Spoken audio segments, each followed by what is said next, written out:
Living together റിലേഷൻഷിപ്പുകളിൽ സ്ത്രീകൾക്ക് എവിടെയാണ് സുരക്ഷിതത്വമുള്ളത്? പങ്കാളിയെ ഭർത്താവെന്ന് പറയാൻ കഴിയുമോ? സ്വന്തം ഇഷ്ടപ്രകാരം ഒരാൾക്കൊപ്പം ജീവിക്കാൻ ഇറങ്ങിത്തിരിക്കുന്ന പെൺകുട്ടികൾക്കുണ്ടാകുന്ന ദുരനുഭവം ആരെങ്കിലും തിരിച്ചറിയാറുണ്ടോ? ഈ സമീപകാലത്ത് പല യുവതികളും വിവാഹബന്ധങ്ങളെക്കാൾ ലിവിങ് ടുഗദർ റിലേഷനാണ് ഇഷ്ടപ്പെടുന്നത്. ഗാർഹിക പീഡനമോ സ്ത്രീധന പ്രശ്നമോ ഉണ്ടാകില്ലെന്ന തോന്നലാണ് പലരെയും ഇതിന് പ്രേരിപ്പിക്കുന്നത്. എന്നാൽ ഇത്തരം റിലേഷൻഷിപ്പുകളിൽ എന്ത് സുരക്ഷയാണ് നിങ്ങൾക്കുള്ളത്? നിയമപരമായി പോലും യാതൊരു പരിഗണനയും കിട്ടില്ലെന്ന് സുപ്രീം കോടതി തന്നെ വ്യക്തമാക്കിയിട്ടുണ്ട്. തൃശ്ശൂർ കൊടകരയിൽ ലീന എന്ന യുവതിക്ക് സംഭവിച്ച ദുരനുഭവം എല്ലാ സ്ത്രീകളും മനസ്സിലാക്കണം. ഒപ്പം താമസിച്ചിരുന്ന യുവാവ് മദ്യലഹരിയിൽ മദ്യം തലയിലൊഴിച്ച് തീ കൊളുത്തി കൊലപ്പെടുത്താൻ ശ്രമിച്ചു. എന്താണ് ഇവർ തമ്മിലുള്ള ബന്ധത്തിൽ സംഭവിച്ചത്? ഇതോടൊപ്പം കൊച്ചിയിൽ നടിക്ക് നേരെയുണ്ടായ ലൈംഗിക അതിക്രമവും വിശദമായി പരിശോധിക്കുകയാണ് പോലീസ് പട്രോൾ. സ്വാഗതം.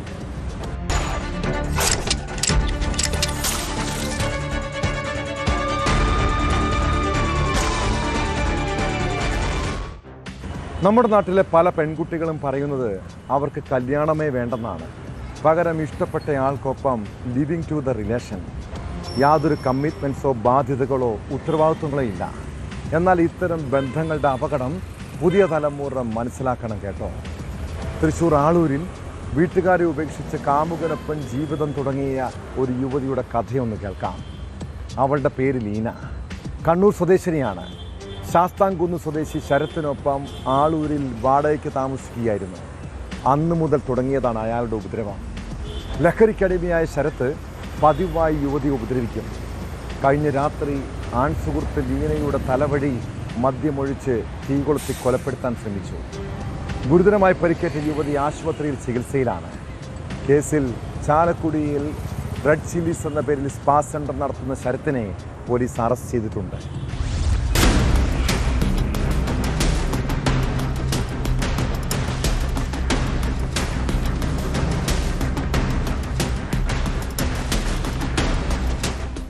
കണ്ണൂർ സ്വദേശിനി ലീനയും വിആർപുരം ശാസ്താംകുന്ന് സ്വദേശി ശരത് വിഷ്ണുവും കുറേ നാളുകളായി ലിവിങ് ടുഗദർ റിലേഷനിലായിരുന്നു. കൊടകരയ്ക്ക് സമീപം വെള്ളാഞ്ചേരിയിലാണ് ഇവർ ഒന്നിച്ച് താമസിച്ചിരുന്നത്. കഴിഞ്ഞ രാത്രി ഇരുവരും തമ്മിൽ വീട്ടിൽ വെച്ച് വഴക്കുണ്ടായി. ഇതേ തുടർന്ന് ശരത്ത് യുവതിയുടെ തലയിലൂടെ മദ്യമൊഴിച്ച് തീ കൊളുത്തുകയായിരുന്നു. സാരമായി പരിക്കേറ്റ യുവതിയെ ശരത്ത് തന്നെയാണ് ചാലക്കുടിയിലെ സ്വകാര്യ ആശുപത്രിയിൽ എത്തിച്ചത്. ആക്രമണത്തിനിടെ പ്രതിയുടെ കൈക്ക് പൊള്ളലേറ്റിട്ടുണ്ട്. ആശുപത്രി അധികൃതരാണ് പോലീസിനെ വിവരം അറിയിച്ചത്. ചാലക്കുടി പോലീസ് സ്ഥലത്തെത്തുമ്പോഴേക്കും പ്രതി രക്ഷപ്പെട്ടിരുന്നു. പിന്നീട് ലീനയിൽ നിന്ന് പോലീസും ആശുപത്രി അധികൃതരും കാര്യങ്ങൾ ചോദിച്ചറിഞ്ഞു. വഴക്കിനിടെ ശരത്ത് തന്റെ തലയിലൂടെ മദ്യമൊഴിച്ച് തീ കൊളുത്തിയെന്നാണ് യുവതിയുടെ മൊഴി.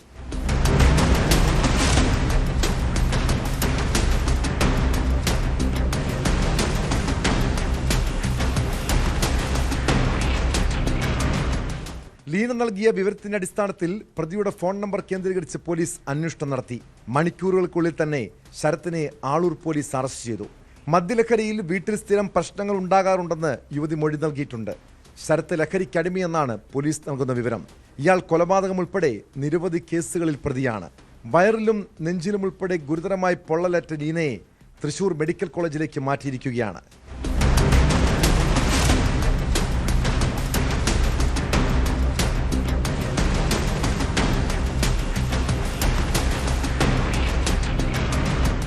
ന്യൂസ് 18 തൃശ്ശൂർ.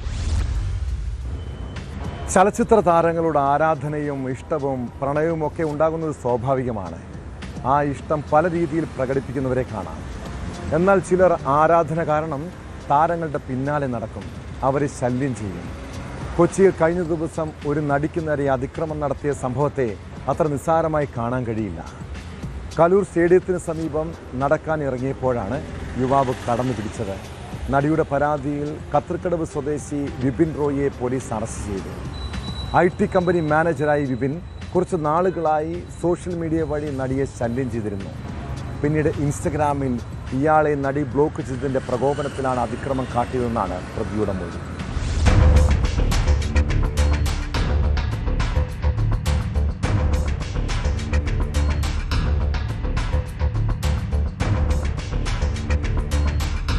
അനുവാദമില്ലാതെ ദേഹത്ത് സ്പർശിക്കുകയും ഭീഷണിപ്പെടുത്തുകയും ചെയ്തുവെന്നാണ് നടി പാലാരിവട്ടം പോലീസിന് നൽകിയ പരാതിയിൽ പറയുന്നത്. പ്രതി സമൂഹമാധ്യമങ്ങളിൽ നടിയെ ഫോളോ ചെയ്യുകയും സന്ദേശം അയക്കുകയും ചെയ്തിരുന്നു. ആരാധകനെന്ന നിലയിലായിരുന്നു ഇയാൾ സന്ദേശങ്ങൾ അയച്ചിരുന്നത്. ഇത് ശല്യമായതിനെ തുടർന്ന് നടി ഇയാളെ ബ്ലോക്ക് ചെയ്തു. തുടർന്ന് പുറത്തുവെച്ച് കണ്ടപ്പോൾ പ്രതി നടിയുടെ ശരീരത്തിൽ കയറി പിടിക്കുകയായിരുന്നുവെന്ന് പാലാരിവട്ടം പോലീസ് പറഞ്ഞു. സ്ത്രീത്വത്തെ അപമാനിക്കുക, സ്ത്രീകളോട് അതിക്രമം നടത്തുക എന്നീ കുറ്റങ്ങൾ ചുമത്തിയാണ് അറസ്റ്റ്. നടിയുടെ ഇൻസ്റ്റഗ്രാം പോസ്റ്റിൽ നിന്നും ലൊക്കേഷൻ മനസ്സിലാക്കിയാണ് പ്രതി കലൂർ സ്റ്റേഡിയത്തിലെത്തിയത്. വിപിന് നടിയോട് പ്രണയമുണ്ടായിരുന്നുവെന്നാണ് പോലീസ് പറയുന്നത്. MBA ബിരുദധാരിയായ പ്രതി കാക്കനാട്ടെ IT സ്ഥാപനത്തിന്റെ മാനേജറാണ്. വീട്ടിൽ നിന്നും അറസ്റ്റ് ചെയ്ത പ്രതിയെ കോടതിയിൽ ഹാജരാക്കി റിമാൻഡ് ചെയ്തു.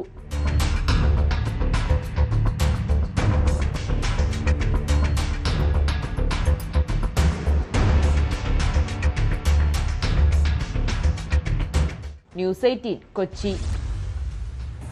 ഞങ്ങളുടെ മകൾ അനുഭവിച്ച വേദന അവൻ അറിയണം. അയാൾക്ക് അങ്ങനെയുള്ള ശിക്ഷ കിട്ടണ്ടേ? നിയമത്തിന് കൊടുക്കാൻ കഴിയുന്ന വിധി ഇതായിരിക്കും. ഡോക്ടർ വന്ദനാദാസ് വധക്കേസിൽ പ്രതി സന്ദീപിന് ജീവപര്യന്തം തടവ് ശിക്ഷ വിധിച്ചതിന് പിന്നാലെ ചങ്കുപൊട്ടുന്ന വേദനയോടെയാണ് ആ മാതാപിതാക്കൾ പ്രതികരിച്ചത്. വിധിയിൽ ഭാഗിക ആശ്വാസമുണ്ടെങ്കിലും പ്രതിക്ക് വധശിക്ഷ ലഭിക്കണമെന്നാവശ്യപ്പെട്ട് മേൽക്കോടതിയെ സമീപിക്കാനാണ് കുടുംബത്തിൻ്റെ തീരുമാനം. കേസ് അപൂർവങ്ങളിൽ അപൂർവമായി കണക്കാക്കാനാകില്ലെന്ന് വ്യക്തമാക്കിയാണ് കൊല്ലം അഡീഷണൽ സെഷൻസ് കോടതി പ്രതിക്ക് ജീവപര്യന്തം തടവ് ശിക്ഷ വിധിച്ചത്. കേസിൽ ഹൈക്കോടതിയിൽ അപ്പീൽ നൽകുമെന്ന് പ്രോസിക്യൂഷനും വ്യക്തമാക്കി.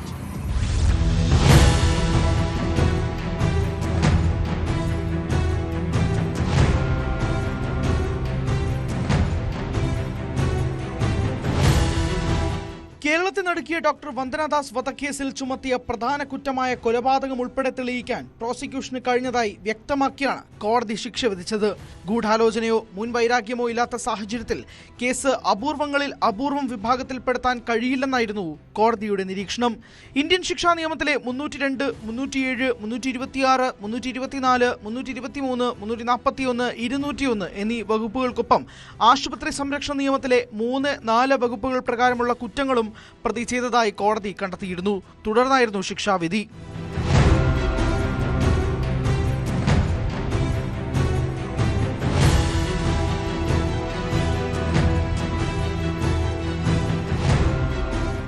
പ്രതി സന്ദീപിന് ജീവപര്യന്തം തടവും 1 ലക്ഷം രൂപ പിഴയുമാണ് ശിക്ഷ. പിഴ ഒടുക്കിയില്ലെങ്കിൽ 6 മാസം കൂടി തടവ് അനുഭവിക്കണം. എന്നാൽ വിധിയിൽ ആശ്വാസമുണ്ടെങ്കിലും മകൾ അനുഭവിച്ച വേദന പ്രതിയും അനുഭവിക്കണമെന്ന് ആഗ്രഹിക്കുന്നതായി വന്ദനയുടെ മാതാപിതാക്കൾ വ്യക്തമാക്കി.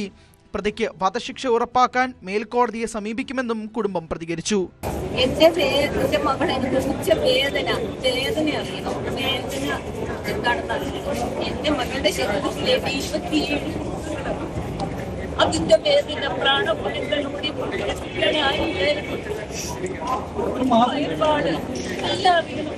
കോടതിയുടെ വിധിയിൽ ആശ്വാസമുണ്ട്.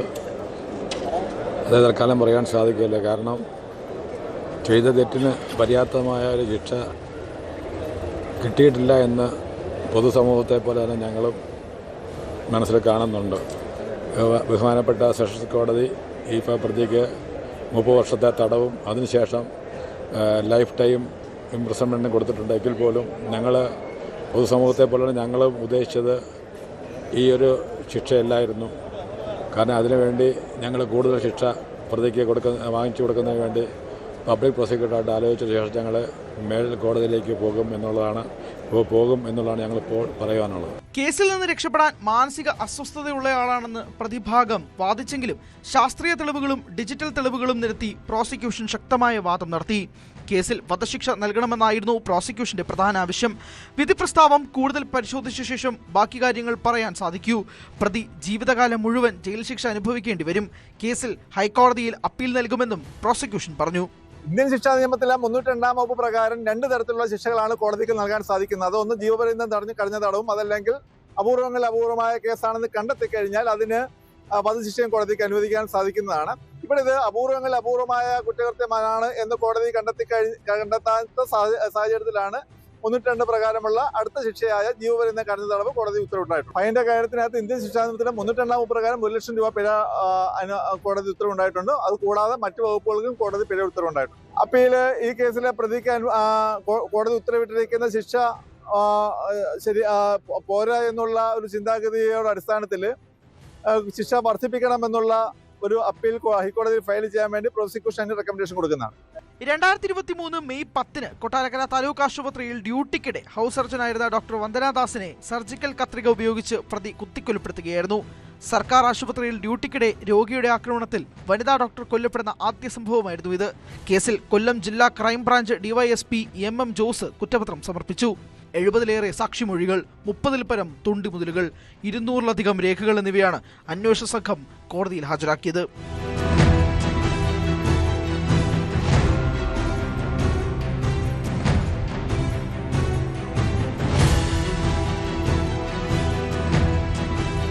ന്യൂസ് 18 കൊല്ലം. നമ്മളൊക്കെ സ്റ്റുഡിയോയിൽ പോയി ഫോട്ടോ എടുക്കുന്നവരാണല്ലേ. ഇങ്ങനെയുള്ള ഫോട്ടോകൾ പിന്നീട് ആവശ്യമുള്ളപ്പോൾ ഉപയോഗിക്കാനായി അവരുടെ കമ്പ്യൂട്ടറുകളിൽ തന്നെ സേവ് ചെയ്ത് വെക്കാറുണ്ട്. എന്നാൽ ഈ ചിത്രങ്ങൾ ദുരുപയോഗം ചെയ്യാനും സാധ്യതയുണ്ട് കേട്ടോ. കാസർഗോഡ് സ്ത്രീകളുടെ ഫോട്ടോകൾ മോർഫ് ചെയ്ത് നഗ്ന ചിത്രങ്ങൾ പ്രചരിപ്പിച്ച ഒരു ബിരുദനെക്കുറിച്ചാണ് പറഞ്ഞു വരുന്നത്. കേസിൽ സ്റ്റുഡിയോ ആൽബം ഡിസൈനറായ അനൂപിനെ പോലീസ് അറസ്റ്റ് ചെയ്തു. 30-ലധികം യുവതികളുടെയും പെൺകുട്ടികളുടെയും ഫോട്ടോ മോർഫ് ചെയ്ത് നഗ്ന ചിത്രങ്ങൾ പ്രചരിപ്പിച്ചുവെന്നാണ് ഇയാൾക്കെതിരെയുള്ള കേസ്. ടെലിഗ്രാമിൽ ചിത്രം കണ്ടതോടെ ഒരു പെൺകുട്ടി നൽകിയ പരാതിയിലാണ് ഞെട്ടിപ്പിക്കുന്ന വിവരം പുറത്തു വന്നത്.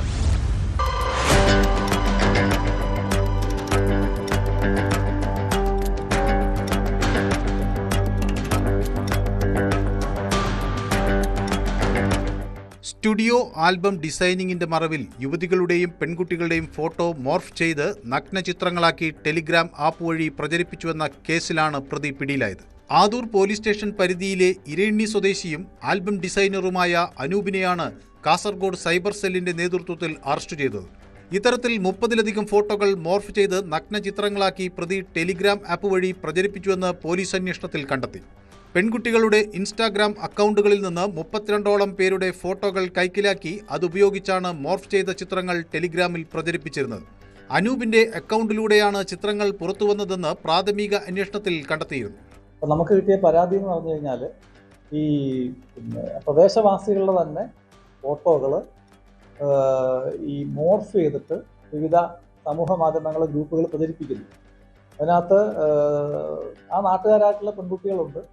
പിന്നെ അതേ ഗ്രൂപ്പിൽ തന്നെ ഈ പുരുഷന്മാരുടെ ഫോട്ടോസും പ്രചരിപ്പിക്കുന്ന രീതിയിലുള്ള പരാതികൾ വന്നു. നമ്മളങ്ങനെ കേസ് രജിസ്റ്റർ ചെയ്തു. അപ്പോൾ അങ്ങനെ അത് പ്രചരിപ്പിച്ച സമൂഹ മാധ്യമങ്ങളുടെ വിവരങ്ങൾ ശേഖരിച്ചു. അപ്പോൾ നമുക്ക് ഈ പ്രതിയിലേക്ക് നയിക്കുന്ന ഡീറ്റെയിൽസ് കിട്ടി. അതിൻ്റെ IP അഡ്രസ്സും കാര്യങ്ങളൊക്കെ നമുക്ക് ലഭിച്ചു. അങ്ങനെയാണ് പ്രതിയെ തിരിച്ചറിഞ്ഞത്. അപ്പോൾ നമുക്ക് കിട്ടിയ പരാതി ആദ്യം ഒരു പരാതിയായിരുന്നു. അത് പ്രകാരമാണ് കേസെടുത്തത്. അപ്പോൾ അങ്ങനെ അന്വേഷിച്ച് വരുമ്പോൾ അതും കൂടാതെ മറ്റ് നിരവധി ആളുകളുടെ പ്രത്യേകിച്ച് പെൺകുട്ടികളുടെ ഫോട്ടോകൾ ഇങ്ങനെ പ്രചരിപ്പിക്കുന്നതിന് പരാതി കിട്ടിയിട്ടുണ്ട്. അതുകൊണ്ട് ചേർത്ത് അന്വേഷിക്കുന്നുണ്ട്. ടെലിഗ്രാമിൽ ചിത്രം കണ്ടതോടെയാണ് പെൺകുട്ടികൾ പരാതി നൽകിയത്. ആഴ്ചകൾക്ക് മുൻപ് ഒരു പെൺകുട്ടി സൈബർ സെല്ലിൽ പരാതി നൽകിയിരുന്നു. തുടർന്ന് യുവാവിനെ വിളിച്ചു വരുത്തിയെങ്കിലും മൊഴി നൽകാൻ തയ്യാറാകാത്തതിനെ തുടർന്ന് വിട്ടയക്കുകയായിരുന്നു. പിന്നീട് 3 പെൺകുട്ടികൾ കൂടി പരാതിയുമായി മുന്നോട്ട് വരികയും മൊഴി നൽകുകയും ചെയ്തതോടെ കേസെടുക്കുകയായിരുന്നു. കൂടുതൽ യുവതികൾ പരാതിയുമായി മുന്നോട്ട് വരാൻ ഇടയുണ്ടെന്നാണ് പോലീസ് നൽകുന്ന സൂചന.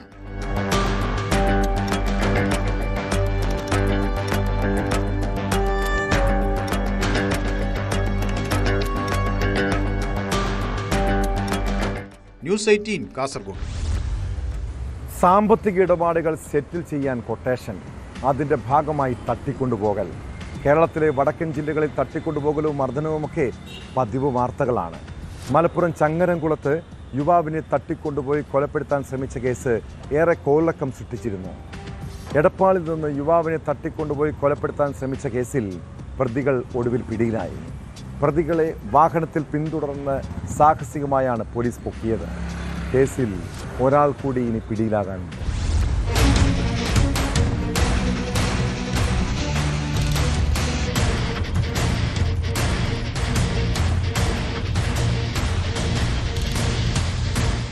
ചങ്ങരംകുളം സ്വദേശിയായ യുവാവിനെ എടപ്പാളിൽ നിന്ന് തട്ടിക്കൊണ്ടുപോയി മർദ്ദിച്ച് വഴിയിൽ ഉപേക്ഷിച്ച കേസിലെ പ്രതികളെ സാഹസികമായാണ് പോലീസ് പിടികൂടിയത്. പ്രതികളായ കാഞ്ഞിയൂർ സ്വദേശി മുഹമ്മദ് നിഹാൽ, ആലങ്കോട് സ്വദേശി കബീർ എന്നിവർ ചങ്ങരംകുളം മാർസ് തിയേറ്ററിന് സമീപം വെച്ച് പോലീസിനെ കണ്ട് അതിവേഗം കാറിൽ രക്ഷപ്പെടാൻ ശ്രമിച്ചു. എന്നാൽ പോലീസ് അവരെ വാഹനത്തിൽ പിന്തുടർന്നു. ഇതിനിടെ മറ്റൊരു റോഡിലേക്ക് കയറി രക്ഷപ്പെടാനുള്ള ശ്രമമാണ് കൗങ്ങിൻ തോട്ടത്തിലെ കരിങ്കൽ കൂട്ടത്തിന് മുന്നിൽ അവസാനിച്ചത്. തോട്ടത്തിലെ കരിങ്കൽ കൂട്ടത്തിൽ ഇടിച്ചു കയറിയ കാർ നിന്നതോടെ പുറകെ എത്തിയ പോലീസ് രണ്ടുപേരെയും പിടികൂടുകയായിരുന്നു. അറസ്റ്റിലായ കബീർ സമാനമായ നിരവധി കേസുകളിൽ പ്രതിയാണെന്ന് ഉദ്യോഗസ്ഥർ പറഞ്ഞു.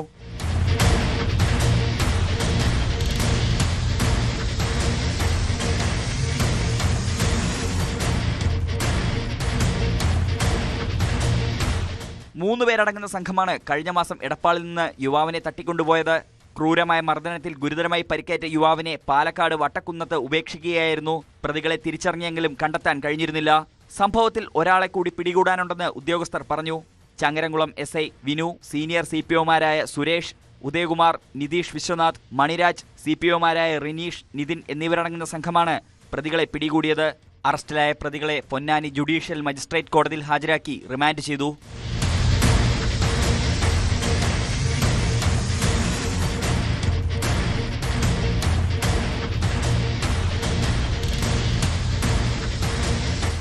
ന്യൂസ് 18 തിരൂർ. ജീവിതത്തിൽ എന്ത് പ്രശ്നങ്ങളുണ്ടെങ്കിലും സ്വന്തം മക്കളോട് ക്രൂരത കാട്ടാൻ ആർക്കെങ്കിലും കഴിയുമോ? ജീവിച്ച് കൊതി തീരും മുൻപ് സ്വന്തം മാതാപിതാക്കളുടെ കൈകൊണ്ട് തന്നെ ജീവൻ നഷ്ടപ്പെടുന്ന കുട്ടികളെക്കുറിച്ച് കേൾക്കുമ്പോൾ തന്നെ മനസ്സ് പിടയാറുണ്ട്. കൊച്ചി വടുതലയിൽ മക്കളെ കൊലപ്പെടുത്തിയ അമ്മയും അമ്മൂമ്മയും ആത്മഹത്യ ചെയ്ത കേസ് ഏറെ നടുക്കമുളവാക്കിയതാണ്. തിരുവനന്തപുരം സ്വദേശികളായ ഒരു കുടുംബത്തിലെ 5 പേരെയാണ് വീട്ടിൽ മരിച്ച നിലയിൽ കണ്ടെത്തിയത്. കുടുംബ പ്രശ്നങ്ങൾ മൂലം ആത്മഹത്യ ചെയ്യുകയാണെന്ന സൂചനയുള്ള കുറിപ്പ് പോലീസിന് ലഭിച്ചു. സ്വകാര്യ ആശുപത്രിയിലെ ചികിത്സയ്ക്കായി കൊച്ചിയിൽ വാടകയ്ക്ക് താമസിച്ചിരുന്ന കുടുംബമാണ് ആത്മഹത്യ ചെയ്തത്. മരിച്ച അശ്വതിയുടെ ഭർത്താവ് കുറച്ചുനാൾ മുൻപ് ജീവനൊടുക്കിയിരുന്നു.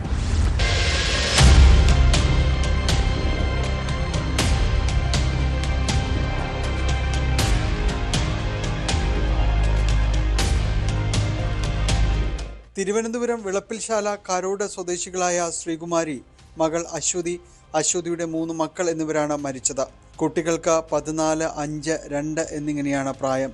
കുട്ടികളിൽ ഒരാളുടെ ചികിത്സയ്ക്കായി 2 മാസം മുൻപ് കൊച്ചിയിലെത്തിയ ഇവർ വടുതല കർഷക റോഡിലെ ഗ്രീൻ ഗാർഡൻ അപ്പാർട്ട്മെന്റിൽ വാടകയ്ക്ക് താമസിച്ചു വരികയായിരുന്നു. കുട്ടികൾക്ക് വിഷം നൽകി കൊലപ്പെടുത്തിയ ശേഷം അമ്മയും മുത്തശ്ശിയും ജീവനൊടുക്കിയതാണെന്നാണ് സൂചന. 2 കുട്ടികളെ കട്ടിലിൽ പുതപ്പിച്ച നിലയിലും 3ാമത്തെ കുട്ടിയെ സമീപത്തുമായാണ് കണ്ടെത്തിയത്. ഫ്ളാറ്റിൽ നിന്നും പോലീസ് ആത്മഹത്യാക്കുറിപ്പുകൾ കണ്ടെടുത്തു. ഭർത്താവിന്റെ വീട്ടുകാരുമായി അസ്വാരസ്യങ്ങൾ ഉണ്ടായിരുന്നതായി കത്തിൽ സൂചനയുണ്ട്. അശ്വതിയുടെ ഭർത്താവ് കുറച്ചുനാൾ മുൻപ് ആത്മഹത്യ ചെയ്തിരുന്നു. അപ്പോൾ ആത്മഹത്യാ കുറിപ്പ് എഴുതിയിട്ടില്ല. അപ്പോൾ അവരുടെ ഫാമിലി എന്തൊക്കെ ഡിസ്പ്യൂട്ടാണ് ആത്മഹത്യക്ക് കാരണം എന്നുള്ള തരത്തിലാണ് സൂയിസൈഡ് നോട്ട് എഴുതി വെച്ചത്. നമ്മൾ അന്വേഷിക്കുന്നുണ്ട്. ഇവരുടെ ഭർത്താവ് ഒരു സുമാർ 2 മാസം മുന്നേ ഹാങ് ചെയ്തിട്ടുണ്ട്, ആത്മഹത്യ ചെയ്തിട്ടുണ്ട്. അപ്പം അതിൻ്റെ ഒരു ഇവരാണെന്നുള്ള ഉത്തരവാദി ഇവരാണെന്നുള്ള തരത്തിൽ ബ്ലെയിം ചെയ്തു എന്നൊക്കെയുള്ള തരത്തിലാണ് മറ്റേ സൂയിസൈഡ് നോട്ടിൽ എഴുതി വെച്ചത്. തിരുവനന്തപുരത്തെ വീട് വാടകയ്ക്ക് നൽകിയ ശേഷമാണ് ഇവർ കൊച്ചിയിലെത്തിയത്. ആശുപത്രി ആവശ്യങ്ങൾക്കായി വന്നു പോകുന്നവരാണ് ഈ പ്രദേശത്ത് കൂടുതലായും വാടകയ്ക്ക് എത്തുന്നവർ. പുതിയ താമസക്കാരായതിനാൽ അയൽവാസികളുമായി ഇവർക്ക് മുൻ പരിചയമോ മറ്റു ബന്ധങ്ങളോ ഉണ്ടായിരുന്നില്ല. നാട്ടുകാർക്ക് അധികം ഒരു പരിചയമില്ല. കാരണം ഇവര് ഒരു ട്രീറ്റ്മെന്റിന് വേണ്ടി ആസ്റ്റർ മെഡിസിറ്റിയിൽ വന്നതാണ്. രാവിലെ തൊട്ടപ്പുറത്ത് ഈ ഓണറിന്റെ ചേട്ടന്റെ മോനെ വന്ന് നോക്കിയപ്പോഴാണ് അറിയണത് ഇങ്ങനെ ഹാങ് ചെയ്ത് നിൽക്കണ കണ്ടത്. ഡീറ്റെയിൽസ് ഒന്നും നമുക്കും ആർക്കും പരിസരവാസികൾക്ക് അറിയില്ല എന്താണെന്ന്. ഈ വീടിന്റെ ഓണർ വിദേശത്താണ്. അദ്ദേഹത്തിന്റെ സഹോദരനാണ് ഇവിടെ താമസിക്കുന്നത്. അദ്ദേഹത്തിന്റെ മോന് രാവിലെ വന്ന് നോക്കിയപ്പോഴാണ് അശ്വതി എന്ന് പറഞ്ഞ ലേഡി ഹാങ് ചെയ്ത് കിടക്കുന്നതായിട്ട് കാണാൻ സാധിച്ചത്. അപ്പം എന്നെ വിളിക്കുകയും ഞാനിവിടെ പോലീസുകാരെ അറിയിക്കുകയും വെച്ച് നോക്കിയപ്പോൾ ബാക്കി 4 പേരും കൂടി മറ്റേ അശ്വതി സാറിന്റെ അമ്മ ശ്രുതി നായർ ഇതുപോലെ ഹാങ് ചെയ്ത് കിടക്കുന്നതായിട്ട് കാണാൻ സാധിച്ചു. മുഖ്യ 3 പേര് കട്ടിയിൽ മരിച്ചു കിടക്കാണ്ട് കാണാൻ സാധിച്ചു. 3 കുഞ്ഞുങ്ങൾ. ഉന്നത പോലീസ് ഉദ്യോഗസ്ഥരും വിരലടയാള വിദഗ്ധരും വീട്ടിൽ വിശദമായ പരിശോധന നടത്തി. കൂടുതൽ തെളിവുകൾ ശേഖരിച്ചു. അയൽവാസികളിൽ നിന്നും വീട്ടുടമസ്ഥനിൽ നിന്നും മൊഴിയെടുത്തിട്ടുണ്ട്. ഇൻക്വസ്റ്റ് ഉൾപ്പെടെയുള്ള തുടർ നടപടികൾ പൂർത്തിയാക്കി മൃതദേഹം പോസ്റ്റ്മോർട്ടത്തിനായി എറണാകുളം മെഡിക്കൽ കോളേജിലേക്ക് മാറ്റി.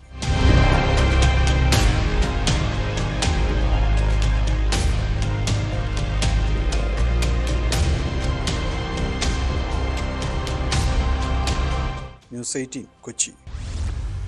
തെരഞ്ഞെടുപ്പ് ജോലികളെക്കുറിച്ച് ഓർക്കുമ്പോൾ തന്നെ പല സർക്കാർ ഉദ്യോഗസ്ഥരുടെയും ഉള്ളിൽ ആശങ്കയുണ്ടാകും. കാരണം അത്രമേൽ ജോലി ഭാരം ഇപ്പോൾ അവർക്കുണ്ട്. അതിൻ്റെ പേരിൽ മാനസിക സംഘർഷങ്ങൾ നേരിടുന്നവരെയും കാണാം. കാസർഗോഡ് BLOയെ പുഴയിൽ മരിച്ചതിൽ കണ്ടെത്തിയ സംഭവവും ജോലി സമ്മർദ്ദത്തെ തുടർന്നാണ് പരാതി. മൊഗ്രാൽ പുത്തൂർ സ്വദേശിയും ചെർക്കള ഗവൺമെൻറ് ഹയർ സെക്കൻഡറി സ്കൂളിലെ അധ്യാപകനുമായ മുഹമ്മദ് സവാദാണ് മരിച്ചത്. സവാദിൻ്റെ മരണത്തിൽ പ്രതിഷേധിച്ച് ബന്ധുക്കളും കുടുംബാംഗങ്ങളും ആശുപത്രിക്ക് മുന്നിലെത്തി. കൂടുതൽ ചിന്തിക്കേണ്ടി വരുന്നുവെന്നും കടുത്ത മാനസിക സമ്മർദ്ദമുണ്ടെന്നുമാണ് ആത്മഹത്യാക്കുറിപ്പിൽ പറയുന്നത്. വ്യക്തിപരമായ കാരണങ്ങളാണോ അതോ ജോലി സമ്മർദ്ദം മൂലമാണോ ആത്മഹത്യ എന്നാണ് പോലീസ് അന്വേഷിക്കുന്നത്.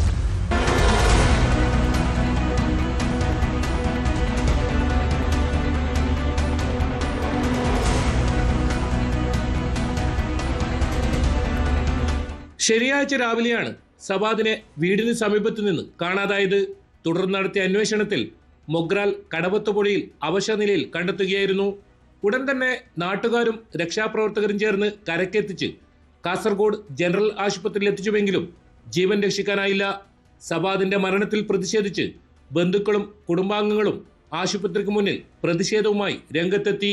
തെരഞ്ഞെടുപ്പ് ജോലികളുമായി ബന്ധപ്പെട്ട മാനസിക സമ്മർദ്ദങ്ങൾ സവാദ് നേരിട്ടിരുന്നുവെന്നാണ് കുടുംബാംഗങ്ങൾ പറയുന്നത്. സവാദ് BLO ഡ്യൂട്ടിയിലാണ് ഉണ്ടായിരുന്നത്. SIR വന്നതിന് ശേഷം അവന് ഫുൾ ടൈം ടെൻഷനിൽ തന്നെയാണ്. അവൻ്റെ ഉപ്പ പറയലുണ്ട്, ഉമ്മ പറയാറുണ്ട്. ഞാൻ തൊട്ടടുത്ത് വീട്ടിലുള്ളതാണ്. നമ്മളെ ക്ലബ് മെമ്പറാണ്, ആ ക്ലബിൻ്റെ പ്രസിഡൻ്റാണ്, വെഗാൻസ് ക്ലബിൻ്റെ. നമ്മൾ 5 പ്രാവശ്യം ക്യാമ്പയിൻ വെച്ചിന് ക്ലബിലൊക്കെ ഇതിൻ്റെ. അപ്പോൾ അവനക്ക് പണി തീറലില്ല ഇതിൻ്റെ. അവൻ ഇന്നലെ വരെ അവൻ എപ്പോഴും ഇന്ന് 12 മണിക്ക് മുമ്പ് എന്തോ ഒന്ന് തീർത്ത് കൊടുക്കണമെന്ന് പറഞ്ഞിരുന്നു. അവനക്ക് 7 ആൾ ബാക്കിയുണ്ടായിരുന്നു, തീർന്നിട്ടായിരുന്നു. അത് സമ്മർദ്ദം കൊണ്ട് അവനെ ഇവിടുത്തെ SIR സിസ്റ്റം മൂലം അവനെ നമ്മളൊരു മെമ്പർ, നമ്മളൊരു സഹപ്രവർത്തകനെ ഇല്ലാത്തതാണ്. ഗവൺമെൻറ് ഉദ്യോഗസ്ഥനാണ്, ചെർക്കള സ്കൂൾ ഹൈസ്കൂൾ അറബിക് അധ്യാപകനാണ്. ഓനെ ആരാണ് ഓനക്ക് സമ്മർദ്ദം ചെലുത്തിയത് അവരെ നിയമത്തിൻ്റെ മുമ്പിൽ കൊണ്ടുവരണം. ഓൻ്റെ കുടുംബത്തിന് നീതി കിട്ടണം. അതേസമയം സവാദിന്റെ ആത്മഹത്യാക്കുറിപ്പ് കണ്ടെത്തിയിട്ടുണ്ട്. കൂടുതൽ ചിന്തിക്കേണ്ടി വരുന്നു, കടുത്ത മാനസിക സമ്മർദ്ദമുണ്ടെന്നുമാണ് ആത്മഹത്യാക്കുറിപ്പിൽ പറയുന്നത്. പോലീസ് ഇൻക്വസ്റ്റും മറ്റ് നിയമ നടപടികളും പൂർത്തിയാക്കിയ ശേഷം മൃതദേഹം പോസ്റ്റ്മോർട്ടം നടത്തി ബന്ധുക്കൾക്ക് വിട്ടു നൽകി. സംഭവത്തിൽ കൂടുതൽ വ്യക്തത വരുത്തുന്നതിനായി കുമ്പള പോലീസ് അന്വേഷണം ശക്തമാക്കിയിട്ടുണ്ട്. വ്യക്തിപരമായ കാരണമാണോ അതോ അമിത ജോലി സമ്മർദ്ദം മൂലമാണോ സവാദ് ആത്മഹത്യ ചെയ്തതെന്ന് സംബന്ധിച്ചാണ് പ്രധാനമായും അന്വേഷിക്കുന്നത്. ആത്മഹത്യാക്കുറിപ്പിന്റെ ഉള്ളടക്കം, സവാദ് അടുത്തിടെ നേരിട്ടിരുന്ന വ്യക്തിപരമായ സാഹചര്യങ്ങൾ, ഫോൺ രേഖകൾ എന്നിവയും അന്വേഷണ പരിധിയിലുണ്ട്. കുറിപ്പിന്റെ അസൽ സ്വഭാവവും അതിലെ വിവരങ്ങളുടെ വിശ്വാസ്യതയും പരിശോധിച്ച ശേഷമേ അന്തിമ നിഗമനത്തിലെത്താനാകൂ എന്നാണ് അന്വേഷണ സംഘത്തിന്റെ നിലപാട്. ആത്മഹത്യാക്കുറിപ്പ് കണ്ടെത്തിയതിലൂടെ കേസന്വേഷണത്തിൽ പുതിയ വഴിത്തിരിവാണ് ഉണ്ടായിരിക്കുന്നത്.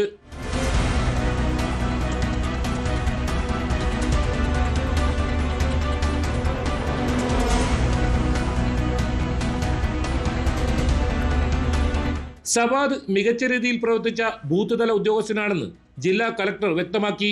അദ്ദേഹത്തിന്റെ സേവനം മികച്ചതായിരുന്നുവെന്ന് തഹസിൽദാർ റിപ്പോർട്ട് ചെയ്തിട്ടുണ്ടെന്നും കലക്ടർ. വ്യക്തിപരമായ കാരണങ്ങളാലാണ് ആത്മഹത്യയെന്ന് കുറിപ്പിൽ വ്യക്തമായിട്ടുണ്ടെന്ന് പോലീസ് റിപ്പോർട്ട് ചെയ്തിട്ടുണ്ടെന്നും വിശദമായ അന്വേഷണത്തിന് പോലീസിന് നിർദ്ദേശം നൽകിയിട്ടുണ്ടെന്നും അർഹമായ എല്ലാ ആനുകൂല്യങ്ങളും ഉറപ്പുവരുത്തുമെന്നും ജില്ലാ കലക്ടർ അറിയിച്ചു.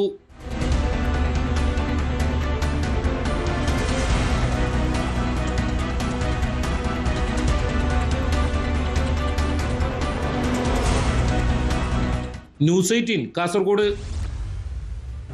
അക്യൂപഞ്ചർ ചികിത്സയുടെ പേരിൽ സ്വന്തം ഭാര്യയെയും കുഞ്ഞിനെയും അയാൾ കൊലയ്ക്ക് കൊടുത്തതാണ്.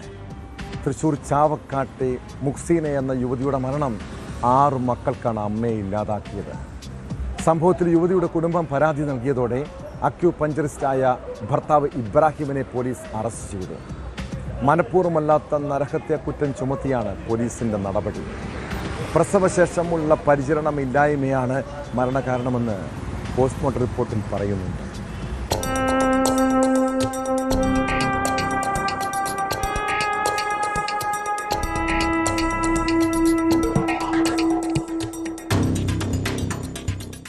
ജനുവരി 6 വീട്ടിൽ വെച്ചാണ് 37-കാരിയായ മുഹ്സിനയുടെ പ്രസവം നടന്നത്. 6 ദിവസത്തിന് ശേഷം കുഞ്ഞ് മരിച്ചു. പിന്നീട് മുഹ്സിനയുടെ ആരോഗ്യനിലയും വഷളായി. എന്നാൽ കുടുംബവുമായി ഒരു തരത്തിലും ബന്ധപ്പെടാൻ മുഹ്സിനയെ ഭർത്താവ് അനുവദിച്ചില്ല. കഴിഞ്ഞ ദിവസം ചാവക്കാട്ട് വീട്ടിലേക്ക് എത്തിയപ്പോഴാണ് മുഹ്സീനയുടെ പിതാവും സഹോദരിയും ഗുരുതരാവസ്ഥയിലുള്ള യുവതിയെ കണ്ടത്. പിന്നാലെ ആശുപത്രിയിലേക്ക് എത്തിച്ചുവെങ്കിലും ജീവൻ രക്ഷിക്കാനായില്ല. അക്യൂപഞ്ചറിസ്റ്റായ ഭർത്താവ് ഇബ്രാഹിമിനെതിരെ കുടുംബം പരാതി നൽകിയതോടെയാണ് പോലീസ് ഇയാൾക്കെതിരെ കേസെടുത്തത്.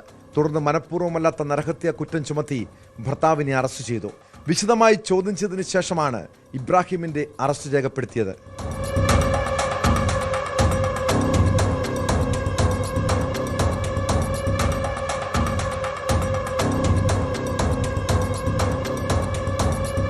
പ്രസവശേഷമുള്ള പരിചരണമില്ലായ്മയാണ് മരണകാരണമെന്ന് പോസ്റ്റ്മോർട്ടത്തിൽ കണ്ടെത്തിയിരുന്നു.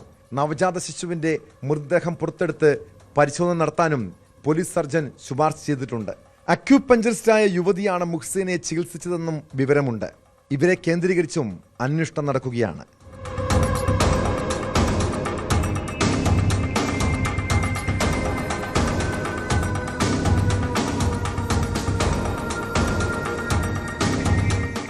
ന്യൂസ് 18 തൃശൂർ. രാഹുൽ മാങ്കൂട്ടത്തിനെതിരെ പരാതിക്കാരി മുദ്രവെച്ച കവറിൽ സുപ്രീം കോടതിയിൽ സമർപ്പിച്ച രേഖകളിൽ എന്താണുള്ളത്? പ്രായപൂർത്തിയാകാത്ത ഒരു കുട്ടി ഉൾപ്പെടെ 10 പേരെ അയാൾ പീഡനത്തിന് ഇരയാക്കിയിട്ടുണ്ടെന്ന ആരോപണം കോടതി മുഖവിലക്കെടുക്കുമോ? ബലാത്സംഗ കേസിൽ രാഹുൽ മാങ്കൂട്ടത്തിന് അനുവദിച്ച മുൻകൂർ ജാമ്യം റദ്ദാക്കണമെന്നാവശ്യപ്പെട്ടുള്ള ഹർജി സുപ്രീം കോടതി ബുധനാഴ്ച പരിഗണിക്കുകയാണ്. കേസുമായി ബന്ധപ്പെട്ട ചില രേഖകൾ പരാതിക്കാരിയായ യുവതിയുടെ അഭിഭാഷകൻ കഴിഞ്ഞ ദിവസം സുപ്രീം കോടതിയിൽ രജിസ്ട്രിക്ക് കൈമാറിയിരുന്നു. ഇതിന് പിന്നാലെയാണ് ബുധനാഴ്ച പരിഗണിക്കുന്ന കേസുകളുടെ പട്ടികയിൽ സുപ്രീം കോടതി ഈ ഹർജിയും ലിസ്റ്റ് ചെയ്തത്.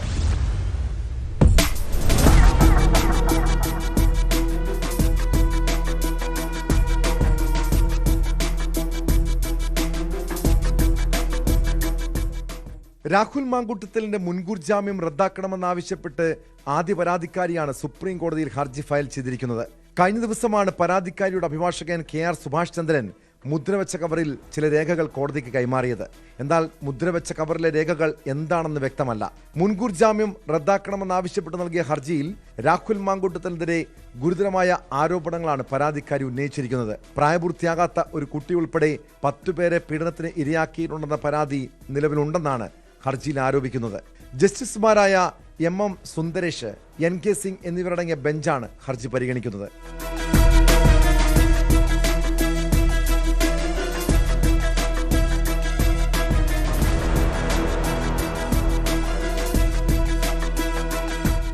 ബംഗളൂരു സ്വദേശിനിയെ പീഡിപ്പിച്ചെന്ന കേസിൽ രാഹുൽ മാങ്കൂട്ടത്തിലിന്റെ മുൻകൂർ ജാമ്യം റദ്ദാക്കണമെന്നാവശ്യപ്പെട്ട് പോലീസ് സമർപ്പിച്ച ഹർജി കഴിഞ്ഞ ദിവസം കോടതി തള്ളിയിരുന്നു. ജില്ലാ കോടതിയുടെ ജാമ്യവ്യവസ്ഥ രാഹുൽ ലംഘിച്ചുവെന്നും പരാതിക്കാരിയെ സ്വാധീനിക്കാൻ ശ്രമിച്ചുവെന്നുമായിരുന്നു പ്രോസിക്യൂഷൻ വാദം. അതേസമയം പോലീസിന്റെ നീക്കം രാഷ്ട്രീയ പ്രേരിതമാണെന്നും പരാതിക്കാരിയെ ബന്ധപ്പെടാൻ രാഹുൽ ശ്രമിച്ചില്ലെന്നും പ്രതിഭാഗം വാദിച്ചു. പിന്നാലെയാണ് തിരുവനന്തപുരം 1ാം ക്ലാസ് ജുഡീഷ്യൽ മജിസ്ട്രേറ്റ് കോടതി ഹർജി തള്ളിയത്.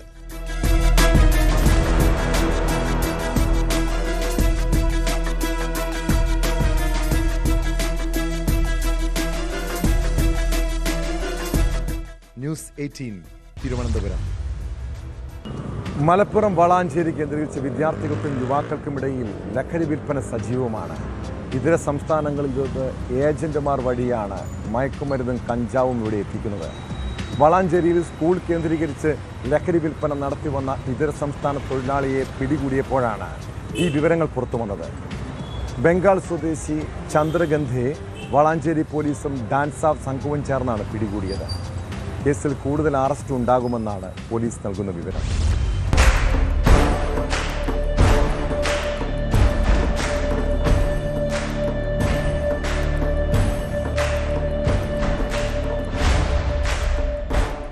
വളാഞ്ചേരിയിൽ സ്കൂൾ പരിസരത്ത് കഞ്ചാവ് വിൽപ്പന നടത്തിയ കേസിലാണ് പശ്ചിമബംഗാൾ സ്വദേശി പോലീസിന്റെ പിടിയിലായത്. വളാഞ്ചേരി പോലീസും ഡാൻസ് ഓഫ് ടീമും ചേർന്ന് നടത്തിയ സംയുക്ത പരിശോധനയിൽ ബംഗാൾ സ്വദേശി ചന്ദ്രഗന്ധയെ പോലീസ് അറസ്റ്റ് ചെയ്യുകയായിരുന്നു. കാവുംപുറം കാളിയാല റോഡിൽ സ്കൂളിന് മുൻവശത്തു വെച്ചാണ് പ്രതിയെ പോലീസ് വലയിലാക്കിയത്. ഇയാളുടെ പക്കൽ നിന്നും വിൽപ്പനയ്ക്കായി സൂക്ഷിച്ചിരുന്ന 1/2 കിലോ കഞ്ചാവ് പോലീസ് കണ്ടെടുത്തു. സ്കൂൾ വിദ്യാർത്ഥികളെയും ഇതര സംസ്ഥാന തൊഴിലാളികളെയും കേന്ദ്രീകരിച്ചാണ് ഇയാൾ ലഹരി വിൽപ്പന നടത്തിയിരുന്നത് എന്നാണ് സൂചന. പ്രദേശത്ത് ലഹരി വിൽപ്പന സജീവമാണെന്ന രഹസ്യ വിവരത്തെ തുടർന്ന് കഴിഞ്ഞ കുറച്ചു ദിവസങ്ങളായി പോലീസ് നിരീക്ഷണം ശക്തമാക്കിയിരുന്നു. തുടർന്ന് നടത്തിയ മിന്നൽ പരിശോധനയിലാണ് പ്രതി പിടിയിലായത്.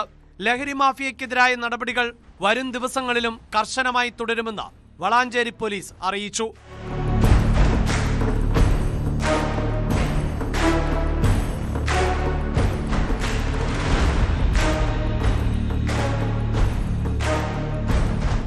ന്യൂസ് 18 തിരൂർ. നിങ്ങളുടെ ചുറ്റുപാടും ഒന്ന് നോക്കിക്കേ. നമ്മുടെ നന്മ കാണാൻ ആഗ്രഹിക്കുന്ന എത്ര പേരുണ്ട് ഈ സമൂഹത്തിൽ? എന്നാൽ ജീവിതത്തിൽ ഒരു തിരിച്ചടിയോ വീഴ്ചയോ സംഭവിച്ചാൽ അതിനെ ആഘോഷിക്കുന്നവരെ കാണാൻ പറ്റും. മനുഷ്യർ അങ്ങനെയാണ്. ഒരാളുടെ കുറ്റങ്ങളും കുറവുകളും കണ്ടുപിടിക്കാൻ ഒരു പ്രത്യേക വിരുദാണ്. നന്മകളിലേക്ക് നോക്കാൻ അവർക്കല്പം പ്രയാസമാണ്. ഇങ്ങനെയുള്ള ആളുകൾ വളരെ ഇടുങ്ങിയ ചിന്താഗതിക്കാരാണ്. മറ്റുള്ളവരുടെ കുറവുകൾ നോക്കി നടക്കുന്നവരില്ല. അവരുടെ ജീവിതവും അങ്ങനെ തന്നെയായിരിക്കും. ഒരിക്കലും വിജയമുണ്ടാകില്ല. എന്നാൽ നല്ലതിനെക്കുറിച്ച് ചിന്തിച്ചേ. നമ്മുടെ ജീവിതത്തിലും നന്മകളെ സംഭവിക്കൂ. ഇതോടെ പോലീസ് പട്രോൾ പൂർണ്ണമാകുന്നു. നമസ്കാരം.